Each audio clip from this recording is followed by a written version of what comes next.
on. Boxing's biggest names, boxing's biggest stories, boxing's biggest fights, greatest memories and moments.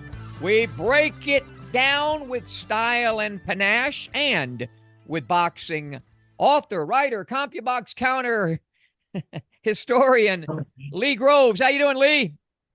I'm doing well, especially since we're in the midst of fight week, the big A big, fight week. a big fight week. We're going to totally break it down. What's going to take place on Saturday in Saudi? That is the undisputed heavyweight championship between Tyson Fury, Oleksandr Usyk, scheduled for 12 rounds or less. We have assembled a star-studded cast.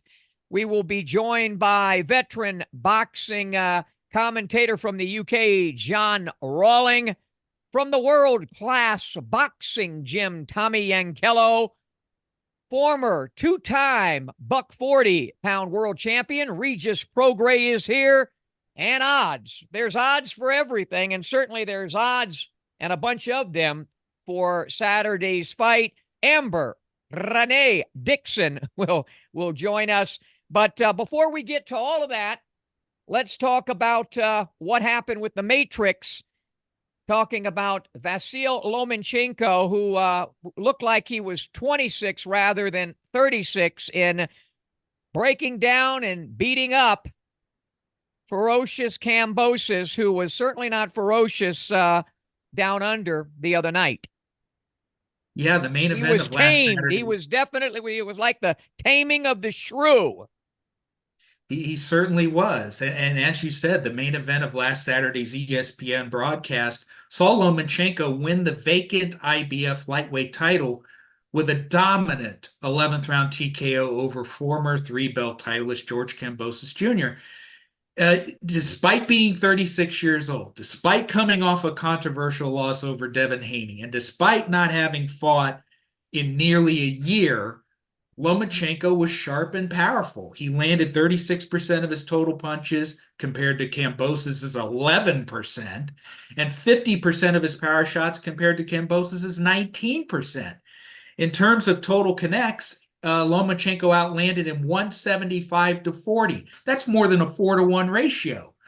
I said last week that Kambosos couldn't have asked for better circumstances in terms of pulling off potentially the upset, because the fight was at home and because he was a younger, fresher guy. But once the bell rang, and really from round 3 onward, Kambosos never came close to winning, because Lomachenko pulled out that last great performance of a great fighter's career. And the way he looked, there may be more great performances down the road. Yeah, it was I would describe him as perpetual yet purposeful pugilistic motion.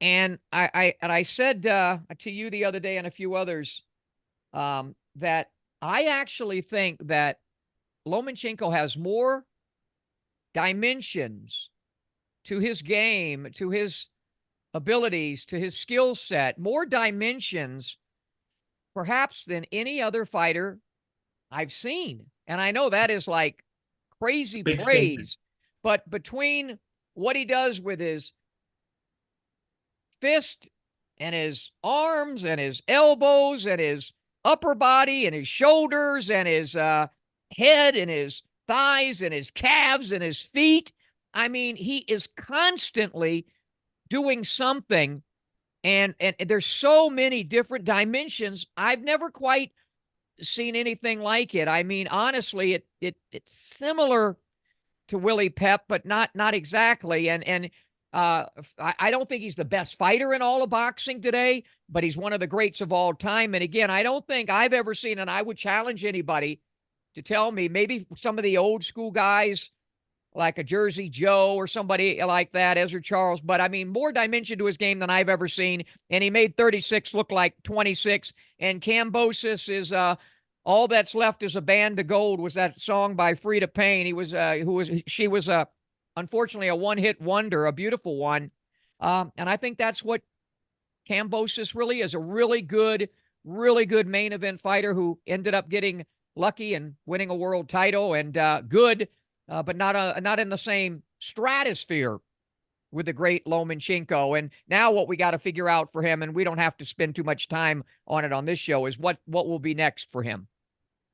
Yeah, and in the wake of Devin Haney giving up the undisputed championship, the four vacancies are slowly being filled, and Lomachenko just filled one of them. And there are going to be a couple of more, I believe, lightweight. Well, there are several lightweight fights coming up, and if the favorites win, we could have a championship lineup consisting of Lomachenko, Gervonta Tank Davis, Emmanuel Navarrete, and Shakur Stevenson.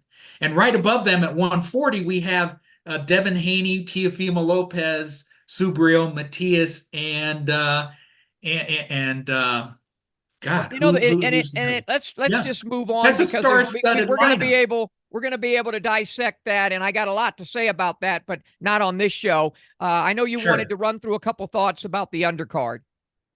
Well, yeah, the undercard had a couple of interesting moments. First, ring announcer Lieutenant Dan Hennessy incurred considerable wrath for announcing the wrong winner in the Nina Hughes-Trineka Johnson fight, mostly because of the horrible optics that it created. He first announced Hughes as the winner and still the champion, and she was celebrating the victory. It was a big road victory in Australia. And then a minute later, he comes back to the center of the ring and says that the other fighter won. He hurriedly corrected himself and announced the home fighter is the winner. What did you think of that incident and the Everybody's fallout? already said enough about it. It reminded me of Bill Merriman, not the late Bill Merriman. Not that Bill screwed up the decisions, but in his antics over the top. Look, I'll guarantee you, if Michael Buffer or Jimmy Lennon or Tom Tribe or anybody, they would all probably come to his rescue from this point. They've all made mistakes. I've seen that happen with the greatest of ring announcers, not on the biggest stage like that. They usually, don't screw up at that, magnitude, but it is what it is. And, so we all make mistakes in life. So I'm not going to, it is what it is. And speaking of mistakes, I forgot about Isaac Cruz being the other 140-pound champion. We got star-studded lineups of champions within close proximity of each other. And then, of course, the other interesting development on the undercard was after Andrew Maloney lost a split decision to Pedro Guevara for a secondary WBC super flyweight belt. An infuriated Maloney launched accusations of corruption. He abruptly announced his retirement. And then when he was interviewed in the dressing room by Bernardo Osuna of ESPN, he doubled down on those comments. What did you make of his tantrum? He was upset, and rightfully so. He got it. He's frustrated in the heat of the moment. But let's make it clear: the Maloneys are just, main event fighters. That's what they are. They're not great fighters. They're basically Kambosos fighters. That's what they are. All of them together, lumped in. Good fighters, put on good shows, and good fighters, and that's it. And pretty much, I have no desire to see him fight again. It might be maybe he should quit, and stay healthy, and seems like a good guy. And he's had I think both of the Maloneys and Kambosos. This will be my final. They're all overachievers. They've done well. Thank you, guys. Yeah, they have done well. And I can understand why he said what he said. His own loss took place a couple of days after his brother lost his world title in Japan. And then he loses a tough decision. He says he was injured. He was disappointed and angry. But I think if Guevara offered him a rematch in the ring, if that rematch is arranged, and especially if that rematch is arranged in Australia, I would think that he would jump at the chance to fight again and to run it back. I think once he cools down, perhaps, and thinks about it, we'll see what happens down the road. And then there's another story we made reference Tyson Fury's dad embarrassed himself again by headbutting a member of Usyk's team. And if that wasn't bad enough, it was Fury who ended up with the bloody face. This isn't the first time that John Fury has inserted himself into the mix. I know you have some strong opinions about the behavior of boxing dads in general. and not just John Yeah. Fury. Yeah, So I put let's up hear. a little post yesterday, certainly showing my age. uh, my lady friend, Dazzling Dawn, said, "Is anybody going to know what Father Knows Best even was?" I put up a picture of Father Knows Best, the show way back in the day. I think it was on in the early '60s, and I said that certainly wouldn't be a title for any of these, or not any, but most of the pugilistic pops out there now. Thinking about Teofimo's daddy and what used to be Danny Garcia's his father's antics, and uh, who else? Teofimo, I mentioned, and but then you also have somebody like Papa Lomachenko who does the right thing. These the and Bill Haney and I have had a great relationship, but he's way over the top. Support your sons, love your sons, support your sons, be there for them, but don't try to be in front of them. They are the fighters. Support them, be by their side, be behind them, holding their shoulder, but get the hell out of the camera. We don't need to hear what you have to say. We don't give a damn. So shut up. Yeah, indeed. And finally, there was a story that you sent to me by email about there was another death in the Fight League boxing, one that's in very close proximity to another. What are your thoughts about this terrible and tragic turn? Boxing's not a team sport. It's an individual sport. And sometimes within that, there is the team, the small team with the fighter and his trainer, sparring partners, cut men. But boxing's the loneliest sport. It's a sport. It's an individual sport. And I don't know what to make. I don't like the league competition. I don't like it. I'm not for it. It's just another thing to a sideshow. I know they're trying. I know some of the people involved. They are trying to help get fighters fights and all that. I'm against it, but strike one, strike two. When those two first strikes are deaths inside the squared circle, I don't think we wait for a strike three. Agreed. And I guess that's the end of a sort of a pseudo Smitty Says segment. Yeah. Yeah. And when we come back, what do we got? John Rawling, right? Coming back with us. John Rawling, legendary broadcaster in the UK. He has chronicled the career and the life of Tyson Fury, calling so many of his fights. Who's he going to pick Saturday and why? Back with John Rawling on In This Corner. We'll be back. I got two options. Option one, I can accept defeat. Option two, I can get up. I can get tougher. I can get faster. I can get stronger. And then I go get mine.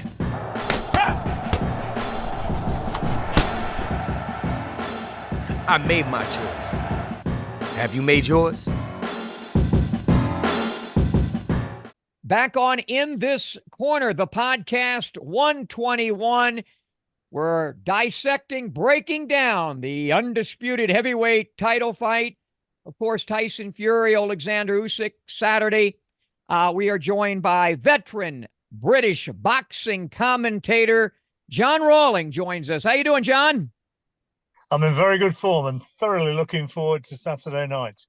Well, you look, Fury appears to be in damn good form as well. His father, well, that's another story that we'll talk about. But let's talk about what you see in Tyson Fury. You've chronicled his entire career, the ups, the downs, the highs and lows, the ebbs and flows. Since Ngannou, of course, he had the cut when he was getting ready to fight Usyk the first time. That fight was slated for mid-February.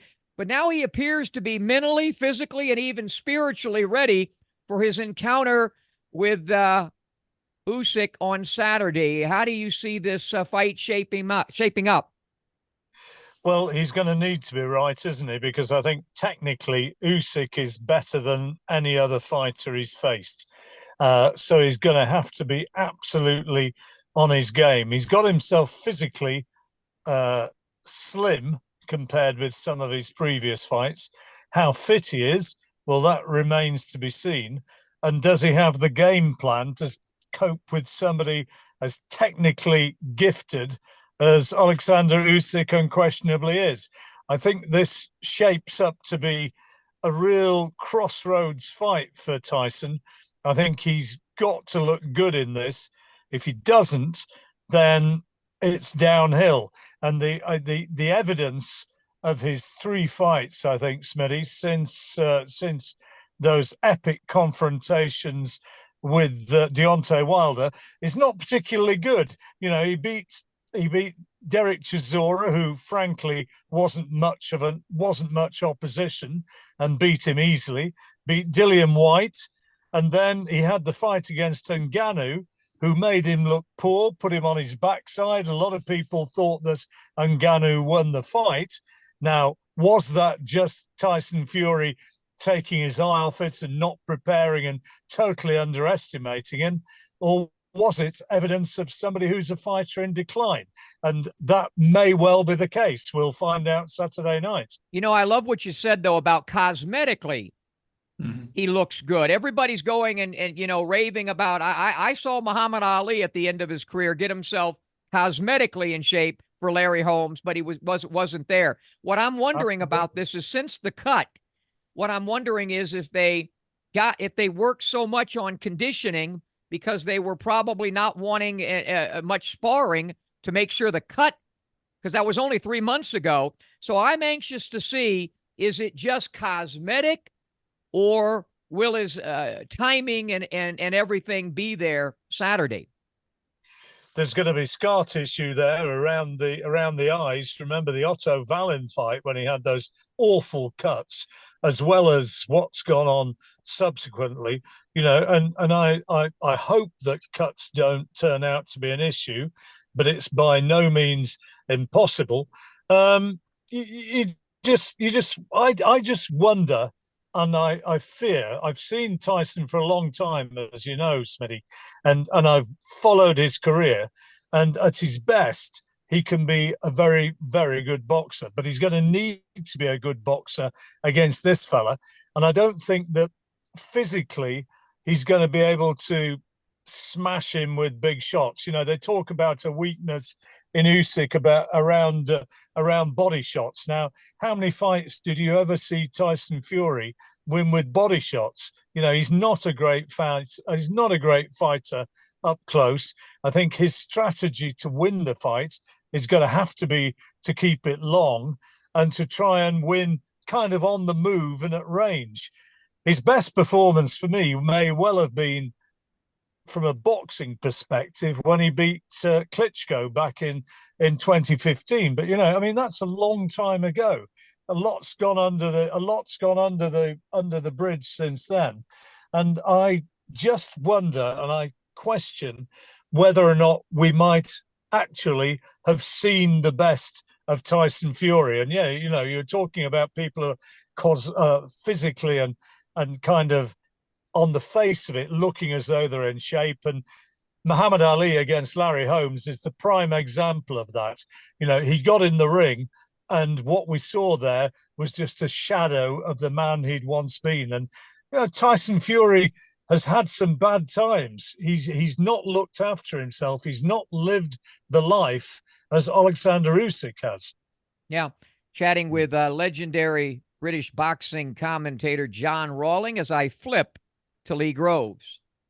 You know, during one of your past appearances on the show, you said that Fury's reputation with the British public was souring because of his antics and because of his public statements and promises of fights that didn't come to pass and so on and so forth.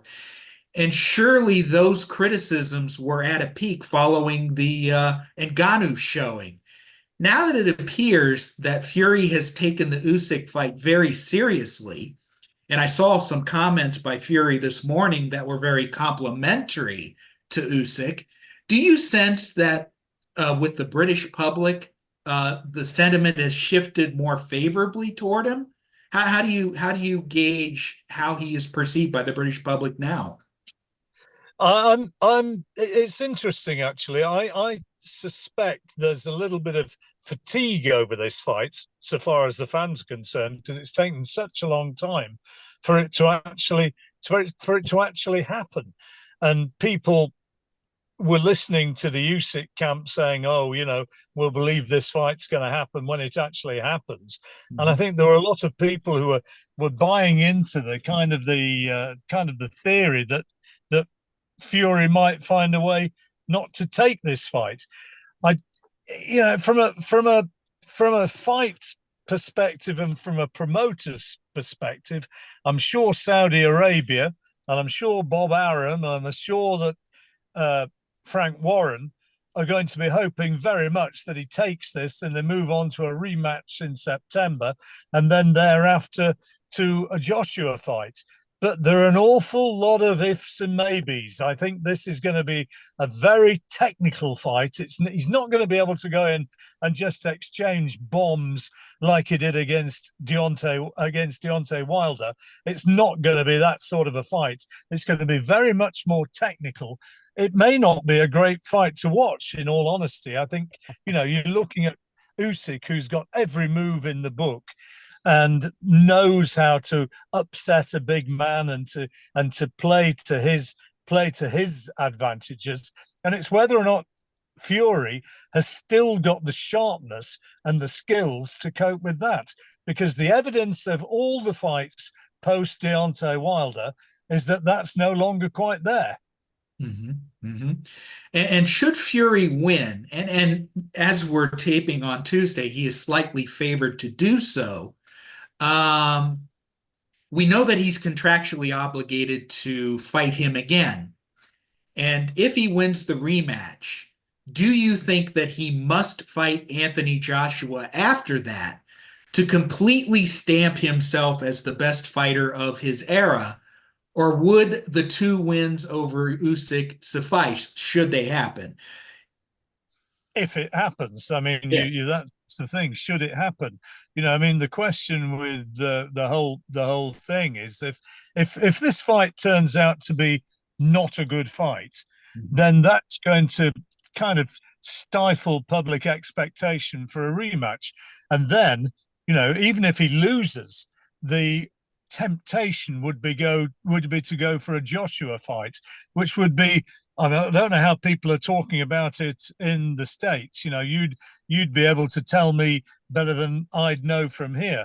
But certainly so far as Britain's concerned, there's still a massive desire for a fight between Fury and Joshua. And even if he were to lose to Usyk, I think that desire might still be there. And, we all know about contracts in boxing. They can be moved, can't they? We can have step aside, and if it suits everybody concerned, then you move on to the biggest draw. Yeah, it's interesting when I think about, by the time Fury and AJ ever meet, is almost going to be like Kell Brook and Amir Khan. By the time those two ever get inside the squared circle, if in fact they do. John, we'll break it down then. What do you think we're going to see? Certainly what John is telling you, and I'll tell you right now, one thing I can guarantee you, it's not going to be any kind of epic Ali Frazier type of fight. I don't see it like that at all. Break it down, and who's going to win? I think it's going to be a very technical fight. You're not going to see the thrills and the spills that you got in the Wilder Joshua fights. I don't think that's the way it's going to be. And the big question for me is how much Fury has still got left, because in Usyk, you have a guy who really lives the life, who's always in shape. And it just may be that at the age of 37 and coming off those 2 wins against Joshua and the subsequent victory against Daniel Dubois, you might be talking about a man who's absolutely at the peak of his career. And for me, the question is whether or not Fury is able to cope with the adept technical skills that Usyk's going to bring. He's got great footwork, great movement, and Fury's going to have to respond to that. I don't think that physically he's going to be able to lean on him and to be able to stop Usyk doing what he does best. I think the question is whether or not technically he's able to find a way to cope with what Usyk brings. He's not. Whatever you might believe about what happened against Wilder, Fury is not a huge one-punch knockout artist, and I don't think he's going to be able to get to Usyk and absolutely batter him from word go. If Fury's going to win, he's going to have to establish him, knock Usyk out of his rhythm, and find a way to wear him down. But I think more likely Usyk's going to have the skills, the movement, the mobility. And much as I might like to say that Tyson Fury is going to win this one, I think the fight's going to go long. And I think that Usyk, either on points or late stoppage, is going to emerge as the winner. Interesting. Very interesting and great breakdown. By the way, Ricky Hatton, Jane Couch will be with me in Canastota in a few weeks as part of the 2024 International Boxing Hall of Fame and induction ceremonies. Are you going to make it for that? And certainly you're going to be there in a few years, because my hope, Lee's hope, is that you are inducted. I certainly think you will be someday. Are you showing up for this one or no? I'm not going to be able to get over for this one, but be sure to give my best regards to Ricky and Jane, and I'm sure that they'll make sure that you have a very good time with them while you're over there. Two great people, and lovely to see them being inducted, because they're both very, very worthy. Yeah, and so is John Rawling. John, thanks for joining us. Give that shepherd a pet. My boxer's in the other room, and we'll have to get you on and talk about dogs at some point. Dogs or darts with John Rawling. Thanks, John. Thanks, John. I'll get us to bark to you one day. Okay. Thanks, John. I got two options.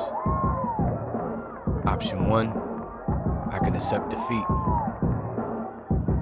Option two, I can get up. I can get tougher. I can get faster. I can get stronger. And then I go get mine.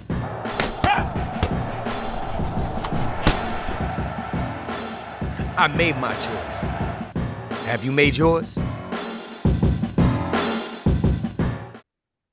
Back on In This Corner, the podcast, 121, and we are joined by, from the world-class boxing gym, his world-class boxing gym, he is Tommy Yankello. How you doing, Tommy? Great. How you guys? Good, good. Listen, I know you're involved in an amateur tournament. Tell us a little bit about what you got going on before we get to Fury and Usyk in a bit. Okay. Yeah, I'm at the National Golden Gloves. This year it's in Detroit, Michigan. Every year they usually put it in a different location. This year the host is Detroit, Michigan. I have Danny Bodish. He's the 125-pound Golden Glove state champion from Pennsylvania. We won that a couple weeks ago in Philadelphia, and last night he won in the first round of the Golden Gloves. He scored a unanimous decision over Davin Figueroa from Ohio, from the state of Ohio. They're champion in Ohio, so pretty big win, because Figueroa was a pretty good prospect. He's been doing decently in these national tournaments, so it was a good win for us. Yeah, and I watched you put a couple of clips, and I saw, and what was amazing, and this will be a nice segue to getting your thought. You did see the Lomachenko fight the other night, right?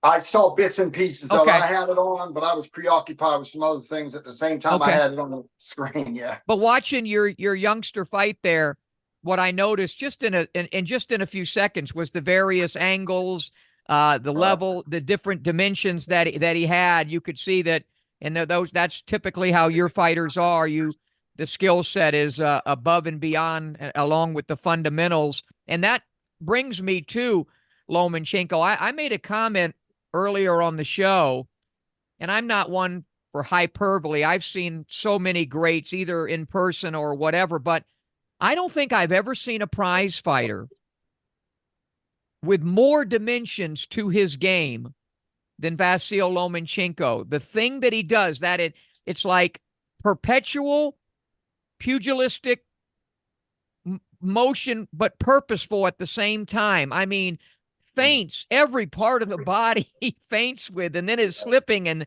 sliding and punch selection. Do you when you watch him, Lomachenko at his best, do you marvel at this gifted athlete? Yeah, for sure, for sure. And I think like the story of him, he was his dad put him into dance, so he's definitely a dancer in there. He's like a guy that just has a ton of great footwork movement.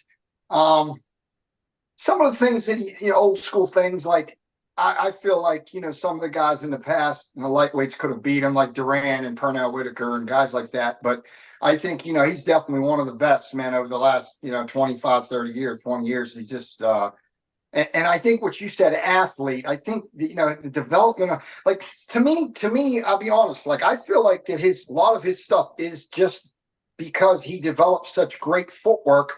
But some of the things he does, like, have you seen Linares catch him up the middle? Like, I'm with the old school where I like these guys where they keep their hand, this right hand. He's open up the middle, but he's so good elusively and athletically that he's never there usually to get hit. Like Linares knocked him down straight down the middle. Like there's certain things that I see that you can exploit on him, but he is very talented with his feet, and he's just a great athlete, and he's got a ton of experience. So I mean, he's one of the best. I mean, in the last, what we're going to say, 25, 30 years.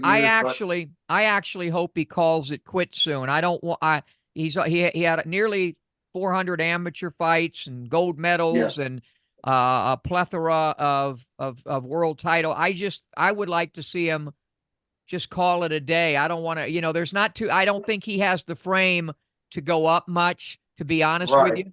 So I would like to see him, call it a day soon. I think a guy like, he has that footwork, and another guy that was pretty with his footwork that a lot of people don't talk about was Orlando Canizales. I've done some videos on him, Yeah. And he's got that, Lomachenko's got a little bit of that kind of thing in him, But yeah, I mean, he will someday be in that International Boxing Hall of Fame with Canizales. All right. Saturday, whatever time it'll be in Saudi Arabia. I think it'll be Saturday afternoon for me. Undisputed heavyweight championship, Fury, Usyk. Opinions are all over the place. Lee? Yeah, if you were in the corner of Tyson Fury, what would you tell him to do above anything else in terms of his tactics? It's hard to beat a big man with a great jab, and he's got the good flicking jab. And like I said, it's not standing too straight up, though. He's got to be able to, not let Usyk get in range where he could come over the top. So, I really just think, it's about multi-dimension jabbing and staying in, like I said, staying lower a little bit, getting down so Usyk has to come through him, and not standing straight up where Usyk can get and come over the top. I think this fight is a lot like, it could be, like when Riddick Bowe the second time fought Evander Holyfield, and Evander Holyfield boxed in that fight in and out, and that would be Usyk in this fight. Even though that was two right-handers, he's a southpaw, which makes it even more difficult for Fury because you got a guy that's multi-dimensional, plus he's coming from a southpaw angle. But, I think Usyk's going to use his feet, and Fury's got to make sure he doesn't overcommit, utilize his height and reach, sit back, stay long, and really be the taller guy in this fight and win the fight with the jab. He's got to win the fight with the jab. I mean, it's just bottom line. And like Bowe was able to, in that fight, he got a little bit more, straight up in that fight. And Holyfield was able to come out, and he was able to eke out that win because Holyfield made him lean into punches at times and overcommit and come over the top and then mess up the range where he was in, out. He didn't know where he was. And that's what Usyk does. He's in and out. He has good footwork. So, Fury's going to have to make sure that he got to stay behind that lead hand. He's got to stay long in this fight. Yeah. He's not going to, if he lets him get in that range where he's able to make him fall forward or he stands him straight up because he goes down low and Fury pulls back straight back like he did against Ngannou a little bit, that's not going to be good for Fury. Well, one thing for sure we won't have is, we know Fan Man is no longer with us, so he won't make an appearance at that, Lee. Well, you talking about Fury having to use his speed and remaining long. In that vein, are you encouraged by the apparent cosmetic conditioning that Fury has achieved? He looks very slim these days. He does, and hopefully that's legitimate, and that he's done that in a healthy way and everything, and he's in great shape, and he looks like that because he's in great shape. But yeah, I think he can't be, he just can't look like he did in the last fight. Yeah, I think yeah, you got very to much so. see the best Tyson Fury. But for me, in this fight, I like the Tyson Fury that fought Deontay Wilder in the draw because in that fight, I mean, he boxed in 11 rounds out of 12, in my opinion. He just got knocked down twice in that fight. Somehow it was a draw. I didn't think it was a draw. I still thought he won that fight. When he fought Wilder and he tried to bulldog him, I mean, that worked good in that style against that style. But he's not going to bulldog Usyk because Usyk's too good on his feet. And he has the feet of a smaller man. He's a guy that came up from 165 pounds in the amateurs. He's developed his skill set all the way up. And those are the kind of guys that are great heavyweights too, like Michael Moore, guys that come up from 156 pounds, Evander Holyfield, Chris Bird, even guys that were 165. So they have that other dimension that most heavyweights don't have. So, and a lot of times the bigger guy can use his strength and everything. But when you have a guy that is so agile that he doesn't let you put his hands on him, that's the difference. You know what I mean? Like Holyfield fought the second fight better than he did the first fight against Bo because he used his feet more. He used his feet more in that fight. So, like I always tell my guys, like I said, when you have a smaller heavyweight or a smaller guy, you can't try to get bigger than the heavyweight because you're never going to. So you don't put on the weight. You stay, where your comfortable weight is, so you have all your attributes that you had in the lighter weight classes. What I mean? You're bringing those dimensions into the heavyweight division where no heavyweights see that. The guys that are natural by the way, that is exactly why I think that Crawford would beat Canelo. We're not going to go into that stuff, but that's because of what you say, the smaller man with the better feet. That's why I think, and hopefully we'll get to that fight at some point. Sorry to interrupt you. I agree. I agree, James. Yeah, and on Usyk's part, you've touched on it just now. What does Usyk have to do?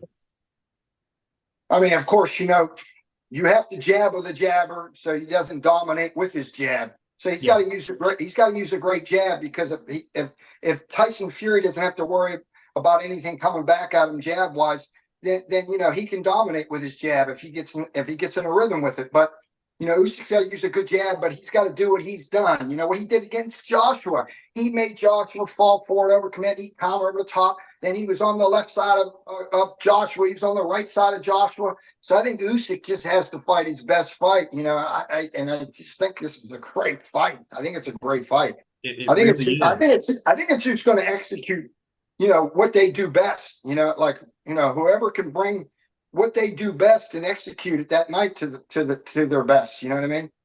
Right. One of the overarching storylines, of course, is the eye cut that caused the postponement from February to May.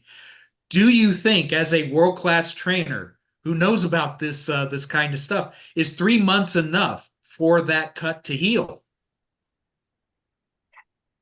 How bad was the cut? Because I didn't get the details on it. Was it how many stitches was it? Did anybody say anything about how deep or what? It looked pretty bad. It was pretty significant. And one of the things I brought up to Lee, I don't know if I brought this up earlier on the show, is that one of the reasons I think possibly that Fury might look so good cosmetically is because maybe he hasn't been sparring as much. He's been so focused on, conditioning or whatever and not sparring. And I know sparring is critical to me. Right. It's so important. So that's why I wonder whether because they were trying to protect that cut because they only had 3 months, they got his body in shape, but will his timing and everything be there? It was, to answer your question, it was a pretty bad cut, though. Was it over the brow? Where was it at? It was in here. Okay. Between the eyebrow and the eyelid. Yeah, that's a spot there. I mean, to me, that always takes, in my experience with other fighters with a cut like that in that spot, that takes a good 8-9 weeks to really toughen up and really feel good, really be able to spar. So, I mean, you're talking like, okay, so if it was only 12 weeks ago, I mean, he could have probably only sparred a couple of weeks, but at the same time, he could have sparred if they put the bar on his face. I haven't Right. watched and seen if the bar on his face so it doesn't, and the headgear. So he may have sparred under those conditions. So maybe he did get more sparring. But as far as open face sparring and stuff, open face headgear, and being able to protect that eye to its fullest, I would have to say he would have to lay off that for about 9 weeks for that to toughen up and to really heal up good. So that's a question mark. That's a definite question mark. But And he was cut significantly when he fought Valine, who was a southpaw like Usyk. Right. Was that the same spot, Lee? Was that Valine? Yeah, Valine opened that cut. Yeah. So I mean that we'll see if that's an issue. Who are you picking and why? Whew. Here you go, Tommy. Here it is, Tommy. It's time to choose. And by the way, just because you weren't on, John Rawling, veteran boxing commentator for the UK, who's called nearly every one of Fury's big fights, surprised us. He's picking Usyk. Wow. Something to think about. Yeah, I'm very torn, but man, it's a tough one. So I really think it's a great fight. I really do. I think it's a very close fight. I mean, again, I think it's like the second fight of Riddick Bowe, Holyfield, except you got a southpaw. And what I mean by that kind of a competitive fight, when I talk about in a lot of the dimensions of an in and out boxer and another bigger guy, but I think it's that tight of a fight. And I just feel like, man, oh man. I think Fury, I want to go with Fury. Split decision. I feel like at the end of the day, if I have to lean one way, I'm going to go with the big man. I'm going to go with the big man with a great jab. And I think that it'll be his best win in history. I mean, in his career, because it's definitely the most versatile guy he's ever fought with the most dimensions. Mm-hmm. I think it's the chance for him to really cement himself into greatness, where he can have an argument. Because to me, a lot of people talk about all-time great, but I don't believe he is an all-time great unless he wins this fight. Because beat Wilder, he beat some guys, but I don't think he's beaten Joshua's. He hasn't beaten Usyk yet. So this is the fight to be able to put himself in that position to say he's an all-time great. So he needs to win. And I think he's probably, I'm hoping that he's motivated. I think he's motivated. I mean, I like both guys. It's not like I have a dog in it that I don't, I think, but I respect both guys. I think both guys are trying. And Usyk's undefeated, and it's hard to beat an undefeated guy that doesn't have in his head that he can be beat. So, I will not be surprised if he wins split decision, but you're asking me to pick a winner. I'm going to say Tyson Fury by split. Of course, controversial. Some people are going to think Usyk won the fight, but I'm going to say they're going to give it to Fury by split. Yeah, and if that happens, we probably would see rematch. And you bring up some great points. Fury has a lot of advantages. He's 2 years younger. He's 6 inches taller. He has an 8-inch reach advantage. He's at least going to be 30 pounds heavier, and he does it all off a pretty damn good most important punch in boxing, the jab. Right. In his case, it's a left jab. So in terms of the numbers, it's hard to argue with that. And it's hard to argue with Tommy Yankello because I think he's what Lee is. He's only had one blemish right here on in this corner. Yeah. And we all got that one wrong. Yeah, so. I know it. Yeah. Oh, was that the Garcia? That one happened on the scale. Well, it might have happened in the scale in a drug lab. We'll find out. Yeah. Right. By the way, before we let you go, we'll do this quick. Ryan's on there talking his smack about, I'm innocent, I'm this, I'm that. He's so delusional. But do you think there's any chance that second test will be negative? From everything I've been around in this sport with PEDs, if the A's, positive, the damn B's going to be positive. I don't even understand it. What do you mean? Can you explain this to me? Yeah, I really, because I'm so busy. I almost Yeah, well, don't want to that's another show for sure. But I'm just making comments about it. I don't even. We'll see what happens. I've gone back and forth with Margaret Goodman from VADA. We'll get the results on May 22nd. But yeah, that entire thing, that is one. I think we can kind of throw out the window. But Saturday in Saudi, it'll be a great one when we come back from the break. Well, 2 times he was a world champion at a $140. He's continuing his career. He's got a new book out. Rougarou, Regis Prograis, joins us right after this. Thanks, Tommy. I got 2 options.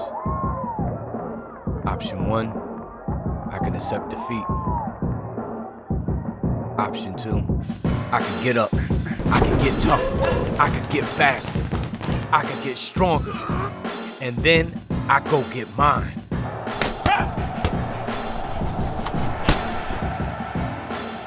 I made my choice.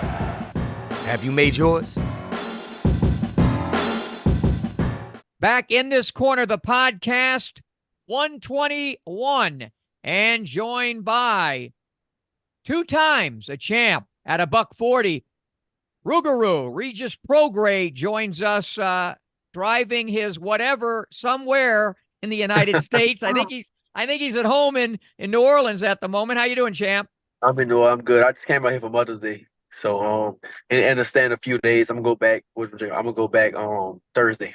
Yeah, Regis has been busy, of course, with there it is, the new book, Stories and Lessons from Regis Prograis. He's going to give us a little lesson in picking this big fight that's coming up from Saudi on Saturday. Undisputed heavyweight title on the line. Tyson Fury, Oleksandr Usyk. Before we get to that, did you get a chance to see Lomachenko the other night?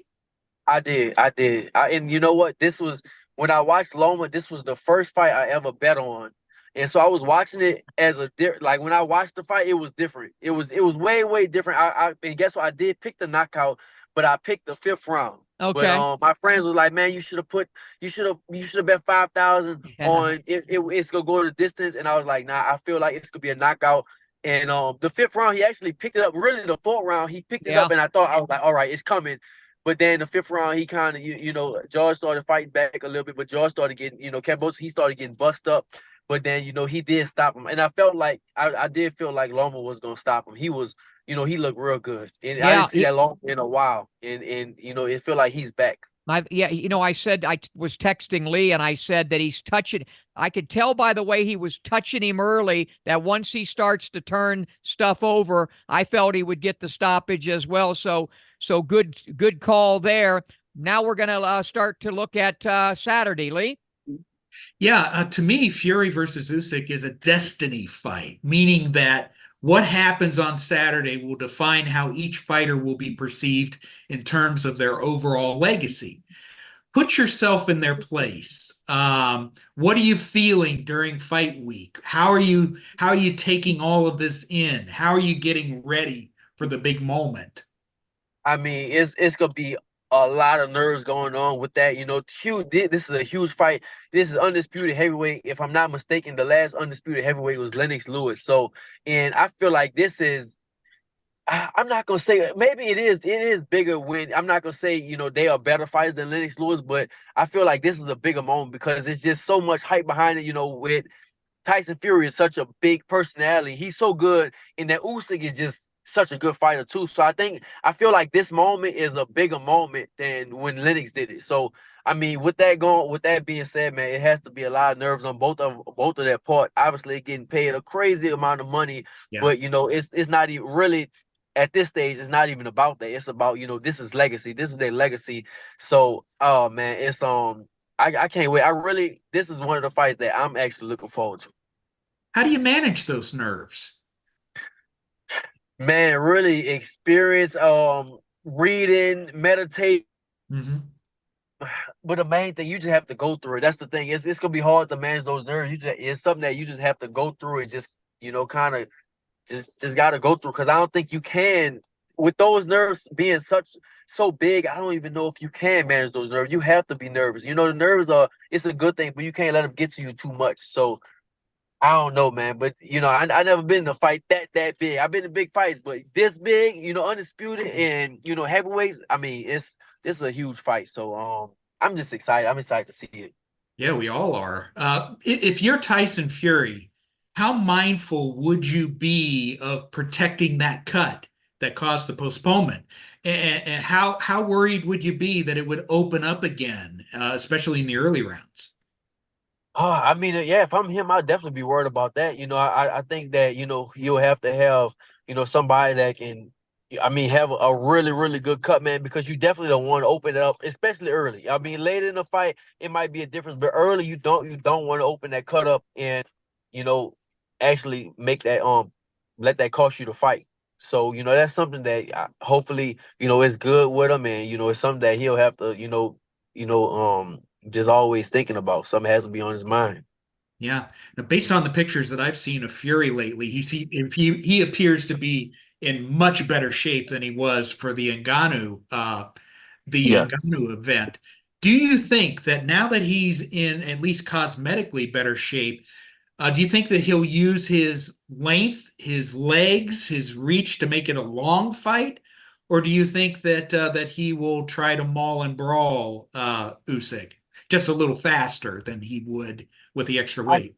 Nah, I think he's gonna use his athleticism. You know, Fury is a big man, a giant man, and he's athletic. You know, he's kind of, you know, I'm not gonna say he's you definitely don't want to say what he's Muhammad Ali. You never want to say that. You know, can't compare him to that. But he is, for that size. He's incredible for that size, being so big, 6'9", 6'8", 6'9". You know, huge like that will, you know, it's just it's gonna be hard to deal with somebody like that. And yeah, I feel like he's definitely gonna use his athleticism. I don't think he's gonna come in and try to, you know, just beat up Usyk. And I don't think he will be able to come and beat up Usyk, because Usyk, he's athletic also. You know, he knows how to move.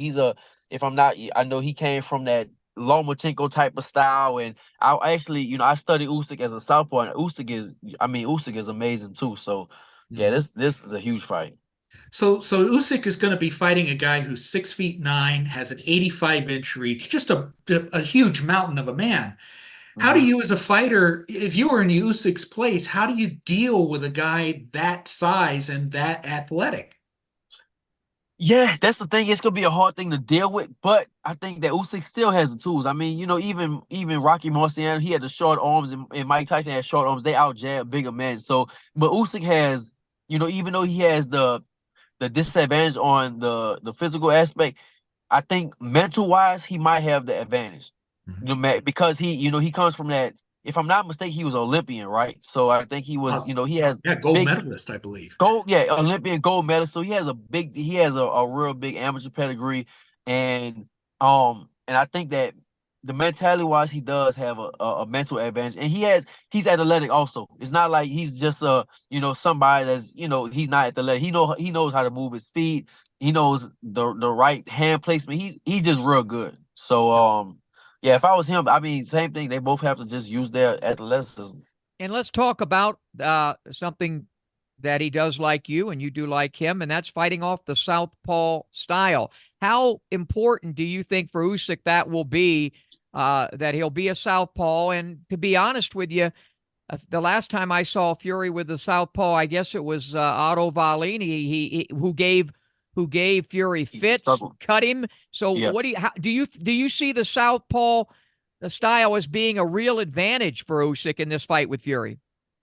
Yeah, for sure, for sure. It's definitely an advantage, you know, and especially just like you mentioned, it when the last southpaw he had, you know, he cut him, he had trouble with it, but and Usyk is not that. Usyk is a lot better, you know, Yeah. way, way better. So I think that, you know, if he does have trouble with southpaws, it's gonna be a hard night for him. Now, you know, maybe that style, because of course styles make fights. So maybe last time the style with Wilder, you know, whoever he fought that was southpaw, maybe that troubled him. But this style with Usyk, if he has trouble with southpaws, he definitely is gonna have trouble with somebody like Usyk. And Usyk, I mean, like I said, he's real good, gold medalist.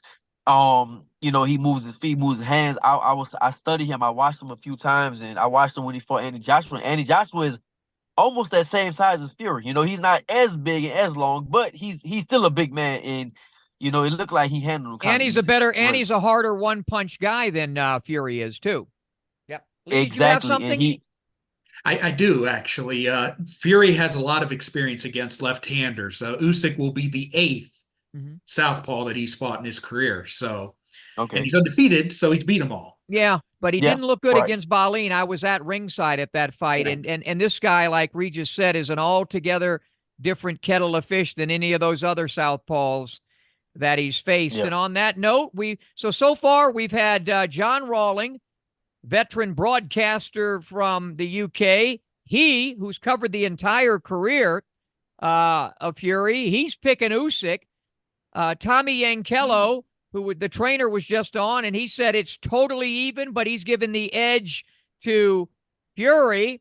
What do you say, Regis? Who's going to win? I say the same exact thing. I say it's totally even. It's hard for me to pick against Fury. It's really hard, but for me it's totally even, but a slight edge to Fury. Small, are you gonna bet this Fury. one? Are you gonna bet this one or what? I might bet this one. You know, right. If I bet, I'll probably bet on Usyk then. Okay, and that's because every time I bet, my wife, I'm a boxer, so I guess I have a different type of perspective on my wife bets, and she always guesses the right thing. She bet on the Ryan fight, and she won. She bet everybody thought Devin was gonna win. She bet Ryan was gonna drop him, and that's exactly she bet Ryan was gonna drop him like the 9th through the 12th, and that's exactly what happened. And he won. Well, so she knew about the weight and she knew about the weight and the steroids, probably. she had a based on that record, you better listen to your wife. Yeah, really. I am. I am going to do that. For now on, when it comes to betting, sports bet, she's a gambler. So when it comes to sports betting, I would definitely have to listen to her. Yeah, and that's a perfect segue to what will be our final segment, where it's all going to be about betting, with Amber Renee Dixon joining us. But everybody, make sure you get the book. Of course, stories and lessons from Regis Prograis. It's not just about boxing, it's about life. You'll enjoy. How's the book doing? It's actually good, man. Last time I checked, it was #1 on Amazon. So it's actually moving really, really good. It's doing good, and we didn't really even start nothing yet. I mean, the only stuff we are doing is like social media marketing. I didn't even really start doing anything yet. So once that come, I know we gonna do a lot of stuff. I'm gonna do a bunch of events, and I'm trying to get all my events out the way before I start camp, because once camp starts, life shuts down for me. That's it. There's nothing else. You can't concentrate on nothing except boxing. So I'm trying to do as much as I can with the book until I start camping. Go like that. I got you. I hear you. Well, listen, enjoy the fight on Saturday. We always enjoy having you on the program. Rougarou, Regis Prograis, back with Amber Renee Dixon right after this. I got 2 options. Option 1, I can accept defeat. Option 2, I can get up. I can get tougher. I can get faster. I can get stronger. And then I go get mine.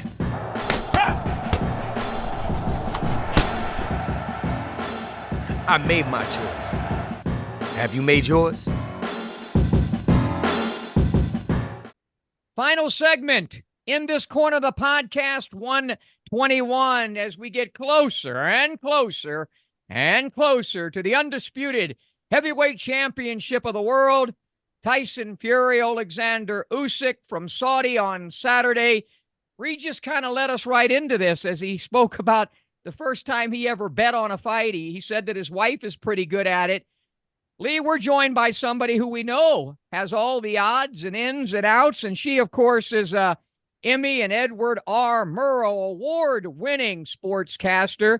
She currently is the host of Nevada Week on Vegas PBS, and she is, you know her, you love her, Amber Renee Dixon. How you doing, Am? Good. Woohoo! Back. Oh. Good to see you again. And also, Amber is an expert on the Trailer Park Boys. And I could have sworn that I saw Bubbles the other day on the side of the street. Does anybody know who I'm referring to? Bubbles. This person. Yeah, I do, obviously. Yes. Anyway, from that, we go to this big fight, of course. But before we do it, tell us, you haven't been on in a little bit. Tell us what's going on with you and Yeah. Otto and young Otto. We just got a chance to see young Otto. Yeah, before we started recording, right? Mhm. Otto takes a lot of time. Motherhood is intense, and that's what I have had my hands full with. I did buy him, one of those little inflatable punching bags that go down and then come back up.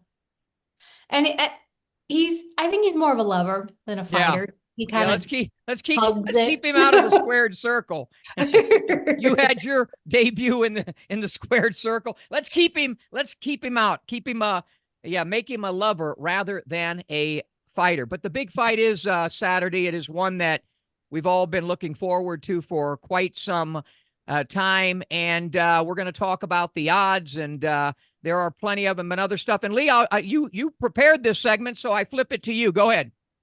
Well, I'm curious. What we're taping on Tuesday night, so the odds will change, I'm sure, by the time that the fight comes around on Saturday.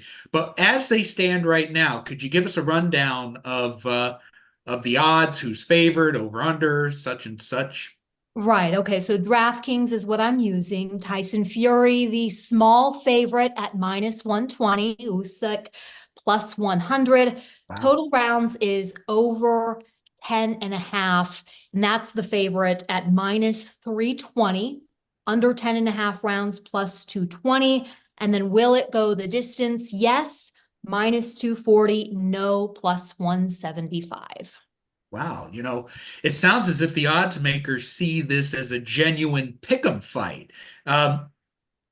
Tell me if I'm wrong, but is it unusual for a fight of this magnitude to be so closely priced? Boxing in general, it is hard to find a main event in which the odds are even like this. Yeah. But then, magnitude is subjective too, but from the perspective of a boxing purist, no, I would say it's not unusual. Okay. Because we all know this is the fight that's supposed to happen. So you think about, when was the last time that there was a fight of this magnitude? Correct me if I'm wrong. I think it was Crawford and Spence, and those odds were also pretty tight. Right. Yeah, I think any time too, when you throw the word undisputed, it almost makes for, you got two guys with belts, so it's going to be probably close in terms of the odds. Yeah, so any fight that we all know is supposed to happen, should happen, the odds are going to reflect that it's competitive. And then Wilder Fury 1, I look back at that, if we're going to talk heavyweight title fights, those opening odds were almost identical to what Fury Usyk is right now. Oh, okay. So it's not unusual. With fights that are priced like this, what are the ramifications for the betting houses? Now, we all know that the house usually wins in the end. Either way, that's the intent of how the prices are priced. But since there's no huge favorite or no huge underdog, is this truly a risk-free proposition for the house because they're not going to take a bath one way or the other? Yeah, I think it's pretty low risk for them. I mean, these odds makers are really good at balancing the action. They try to get action on both sides. So let's say a lot of money comes in on Tyson Fury. They may change the odds to attract more money, more bets on Usyk, but they have to be careful that they don't make them too attractive, because then a sharp bettor will come in with a bunch of money and then they're liable in that position. But when I think about, okay, in what situations do sports books lose money? And it tends to be during the NFL season when a lot of favorites win. And that's because the public, the average Joe, likes to bet on the favorites. And during the NFL season, the public money is strong and really has an impact. So in this situation, I could see there being a lot of public money on Tyson Fury in the UK. Right. But those sports books, I imagine, are already looking out for this. So they're prepared. Yeah. So it's a misnomer. When you see the prices, it's not a measure of how much better the favorite is over the underdog. It's the betting houses trying to balance Balance. and mitigate their damage either way, correct? Totally. It's all about getting in as much action as they can, but on both sides of the equation so that they don't lose, because they make their money like on a small percent of tax from each bet. Yeah, they're just looking to get a lot of action and a lot of interest. There Yeah, you and go. just like Business, business. cheaters with PEDs, they're usually one step ahead of the general public. There you go. Mm. So you went over the general bets, but are there the prop bets? What prop bets do you think would offer the most bang for the bettor's buck? Yeah, and which ones are you most interested in? Because I know you'll be there with your pocket full of cash from Vegas PBS. You'll have a She's big pretty smart satchel too, of pretty sharp. cash. So what From are my you looking at? nonprofit public media job. Yeah, lots of cash I have. Okay, so yeah, not a lot of value in picking just simply who's going to win, but if you pick who's going to win and then you pick how you think they're going to win, I think there is value there.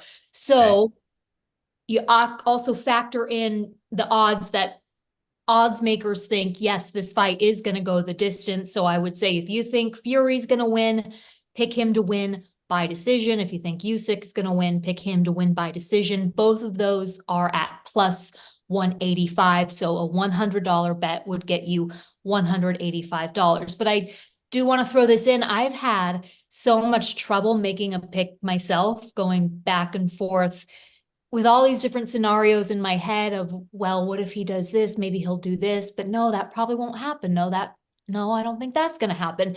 That if you want to put just down a little money to win a lot, perhaps a draw. Maybe this fight will go to a draw, and that's plus 1,400. So a $10 bet is going to get you $140. You know how they have all kinds of cute prop bets, like in with the team sports, especially when you think about like a Super Bowl. Do they do that with major fights like this? Do they have, who scores the first knockdown? First knockdown, something like that? How Think, many like, will there knockdowns? All that be- good stuff. Yeah, and I don't have those to tell you off the top of my head, but DraftKings provides them, for example. Okay, cool. However, we're in Nevada. DraftKings is not allowed here. And so the sports books here, they don't offer quite the variety. But yes, there's a lot out there. And one that I thought was kind of fun, for example, was, might Tyson Fury get knocked down? Because Lee, you had an interesting statistic about the number of times he's been knocked down in the last so many fights. And so that was intriguing, and that could win you a lot of money. But then I'm thinking, Usyk knocking down Fury, just the size disadvantage. I can't see it, but there are a lot of fun prop bets out there if you're in a state where DraftKings. Yeah, and that's a good point, Amber. You're sharp with that, because when in Ngannou, we can just forget about that one. But Ngannou, if nothing else, is a big guy with a big punch. Ooh. And then most of those other knockdowns recently came at the hands of a guy named Deontay Wilder, one of the most prodigious punchers in the history of boxing. So, yeah. But you bring up the fact of the absurdity of Usyk knocking down Tyson Fury. Remember, Steve Cunningham, a decade ago, cruiserweight, a light-hitting cruiserweight, knocked Tyson Fury down, and it was a hard knockdown too. So who knows, right? Yeah, which I think that statistic is what made me think of, maybe Tyson Fury might get knocked down. But it's hard. Yeah. It's so hard to imagine so many of these things happening. I mean, even Usyk getting knocked down. There have been times we've seen down. Close. Yeah, he's never been down, right, Lee? Never been down. Never been down. Yeah. But close to getting stopped, right? Anthony Joshua, for example. Yeah. And if he does go down, it'll probably be a body shot, and Fury doesn't punch much to the body. Correct. That we went over earlier, yeah. And how is Fury going to even reach down to get him to the body? Well, I'm gonna text Egis, Oleksandr's manager, his friend of mine, and I'm gonna tell him that what he needs to do is have Usyk wear one of those Lennox Lewis type of protectors. Remember what Lennox used to do with that, Lee? He had it up to his boobs there. Yeah. Yeah. So if there's a difference between betting a fight as a betting person and betting as a just a regular fan person. If you were betting the fight using your betting knowledge, what would be, how would you go about betting this fight, and why? And is It there a was difference between how you do it as a betting person and as a layman? Oh, totally. That's where the truth is revealed when you have Yeah. to put your money down. Yeah. So my advice would be, you know, what I said earlier. What she used to do, what Who you Leah, think back is- when she was learning all of this, what she used to do is use my money. That's what she used to do in the embryonic stage when she was learning. Now she's gotten really damn good when she's using her own money. I Go would ahead. say in this situation, pick who you think is going to win and then pick how you think they're going to win. And so then that begs the question, who do I think is going to win? Ah, and I think I am picking Tyson Fury to win Okay. And how? by decision. And so you're going to, if that comes through, it's the plus 180, you said? 180 plus 185. So a $100 bet would win $185. And why? I mean, that's conventional wisdom. That pick. Why? Why are Is you? it conventional wisdom though? I mean, if I want to put it in its Yes. simplest terms, because your listeners and viewers have heard everybody go through the gamut of this way, that way. Both guys have it all, have everything you would want in a boxer. Usyk, yes, perhaps faster, craftier, better footwork, but it will not be enough to overcome the extreme size advantage that Tyson Fury has, and not just his size, but his ability to use his size. He knows how to do it. He figured it out after that first fight with Wilder, and that's what he's going to do. Yeah. Okay. I'm going to go off script for a second before we go to Lee's pick, because for people out there, there's been a lot of discussion. Devin Haney and Ryan Garcia. Haney was the favorite. Garcia, of course, got the win. But now the PED test, we're waiting on the second test to come out in a few weeks, which I expect to be positive again. What I think is that the betting houses, they don't change. They're not going to refund or anything. How does that do you know how that works? How does that work? Oh, no. I mean, no. Mhm. That they're not going to change anything based on whatever the test results say. Yeah, that's what I thought. Interesting. Isn't that Interesting. wild? I mean, well, it's like, I don't know, I think of Tom Brady and Deflategate. Like, are they going to change the True. Super Bowl win because of By golly, And they it- should, because um, Brady is a Did either of you see that roast the other night about him? Wow. I saw All I gotta clips. say, Woo! I would have given Nasty. anything to host. I would have been in there for Don Rick. I would have loved to have hosted that. All right, Lee, it's time to flip to you. Lee Groves, Usyk, Fury, undisputed heavyweight championship of the world. Who wins? All right. Well, look, before I go into my pick, I need to address an issue. There's no Regarding- vacillation, ambiguity, or ambivalence, but go ahead. I'll get to the, just give me a little to the time here. I need to address an issue regarding a common tagline that's being used for this fight, and that is the winner of this fight will be the first undisputed heavyweight champion since Lennox Lewis. Okay, now it depends on what you define as undisputed, right? The dictionary definition of undisputed is beyond all argument. And under that definition, Lewis indeed is the last undisputed champion because he was the consensus best heavyweight in the world after he beat Evander Holyfield in their rematch. And most people thought he won the first fight easily, but it was a draw.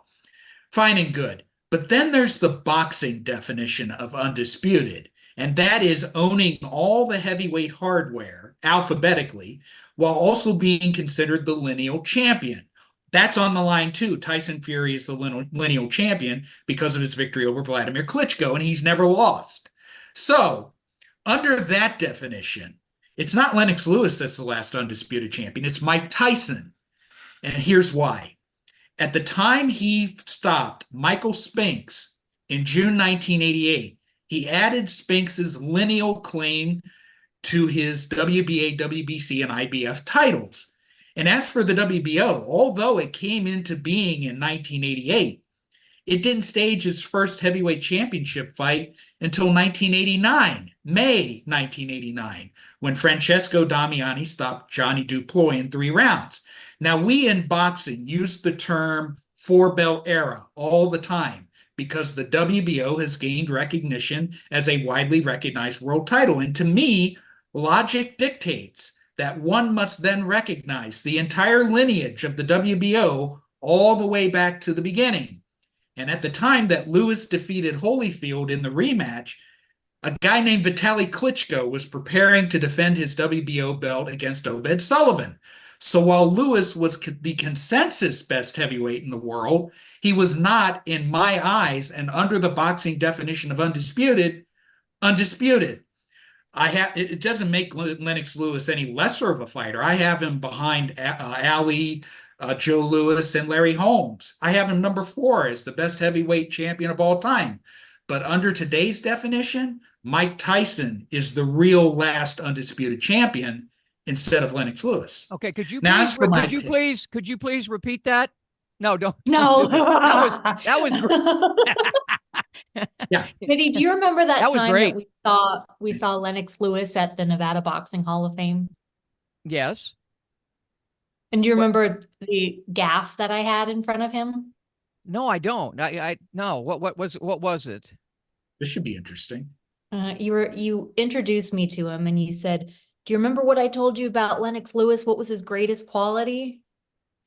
And I said, "His chin." Okay. Okay. Well, you were in the embryonic stages of your pugilistic learning curve back then. That was post Emmanuel Stewart chin. Yeah. Okay. Yeah. Well, Yeah. we had a few drinks as well. Had we? Okay. I forgot. I must have been drinking. So. All right. Well, on to my pick, okay? A Okay. little more than a year ago, I, like most people, would have picked Fury to win pretty easily because he was too big and too strong. And that all changed in the aftermath of Fury's dismal effort against Ngannou because I thought that Usyk's steadiness and his reliability and his skills would get the best of the Gypsy King. But now that I've seen this physical transformation of Fury, and the shift in attitude toward seriousness, I think he now has more ways to win. With less weight on his body, he now has the option of boxing at long range, like he did in the first fight against Deontay Wilder, while also retaining enough of his size to impose that on Usyk should he need to. Also, in his 5 heavyweight fights, Usyk has averaged 49.6 punches per round.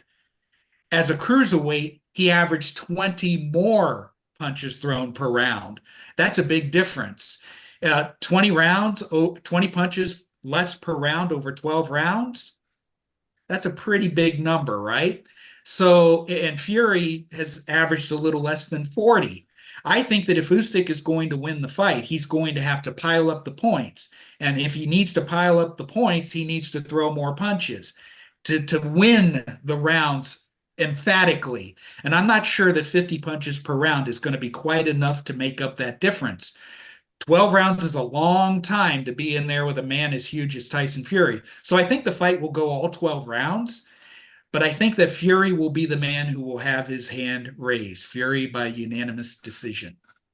Now, Smitty, all that's left is you. Yeah. You were telling me before we were taping. Yeah. You hadn't made a pick yet. Have you made a pick? You know, I pride myself in not being given to ambiguity, vacillation, but this one is truly, like a flip of the coin. Here's my. We went over some of this earlier. I mean, Fury is all the advantages on paper. He's 2 years the junior. He's 6 inches taller. I think the biggest thing he has is 8 inches in reach. It probably by the time they step inside the squared circle in Saudi, he'll have at least a 30-pound weight advantage. So he's got all the advantages. He's got them all. And usually, if they're two excellent fighters, even if one guy's great and one guy's very good, but the guy that's very good is very big, you lean towards that guy. However, fighters are always chasing a different kind of ghost. And everything tells me to pick Fury by decision. But I think that Usyk is fighting for a different reason. I think he's fighting for a greater reason than just himself and boxing and his legacy. I think he's fighting, for Ukraine. What him and his countryman Vasyl Lomachenko have exemplified is they care. They deeply care about their roots. Will that be enough? I don't know. I don't know, but it's enough to where I'm going to pick him to win this fight by decision. I think it's going to come down to all these X's and O's and things that I pride myself in seeing: distance, leverage, timing, angles, in and out. It's really going to be strategic. It will not be a pretty fight to watch. Sorry, boxing fans. It is going to be a high-end, big chess match at the end of the day. But I think that Usyk will pull an Evander Holyfield, and he's around the same size as the real deal was when he went up to the heavyweight division and was able to beat guys, for example, like Mike Tyson and Riddick Bowe and so many others, even Big George Foreman when Foreman was late. I think Usyk by decision is my pick, Lee. And what price would that have, should he be correct? That's also plus 185. So, Okay. yeah, same as Fury by decision, which you would think that Usyk by decision, just winning, would make his odds, would make it more valuable. But Amber, just plus 185 both ways. Do you think in terms of what is good for boxing, do you think it matters, or which guy wins? What do you think would be better for the sport? Ugh, I was listening to a bunch of people make picks today, and Eddie Hearn did not make a pick, but he said, of course, it would be great for boxing if Fury were to win so that he could fight Anthony Joshua, right? That would be good for boxing. I understand that, but boy, for the reasons you just laid out, how heroic and romantic would it be if the smaller guy was able to beat the big bad bully? Oh, it'd be awesome. There are a lot of your people thoughts on that, Lee? Yeah, there are going to be a lot of people rooting for Oleksandr Usyk for those very reasons. I mean, yeah, Tyson Fury has been kind of quiet for him anyway, by his standards during this buildup. But before, when they were talking about fighting in December and then fighting in February, he got into Usyk's face and he was yelling at him and he was calling him all sorts of names. And then the Ngannou thing on top of that, getting knocked down by Ngannou and looking horrible. There are a lot of people who kind of gravitate toward this solid, stoic, reliable, technically sound, good dude. Yeah. In Usyk. Let's hope, and it kind of reminds me of Gennady Golovkin. Let's hope that what happened to Gennady in that first fight, and I think even second fight with Canelo, doesn't happen to Usyk in this fight with Fury, if he legitimately deserves it. And by the way, for those who are raving about his appearance, again, we mentioned earlier, that cosmetic crap doesn't mean a damn thing. Muhammad Ali looked like the Ali of old when he went against Larry Holmes, and he had absolutely nothing left. And I'm of the thought process, you get lighter to be lighter on your feet against a guy who's way better on his feet than you. I think if anything, it had to do with that cut. They probably did less sparring because they, as I mentioned earlier, they didn't want to have any issues with the cut reopening, and they focused on cosmetics and conditioning. So we'll see if any and all of that. But I think we've gone over it all. And I want to thank John Rawling John Rawling picked Usyk, right? Tommy Yes. Yankello has, I think, Fury by decision. Regis was all over the place. He had Fury by decision. Amber likes Fury by decision. Lee, you like Fury by decision. And I flipped the coin, and it came up Usyk by decision. We'll find out and dissect it all, recap it all next week on In This Corner of the podcast. Want to thank everybody for joining us. Thank you, Amber. Thank you, Lee. You. So long, everybody. Thank you.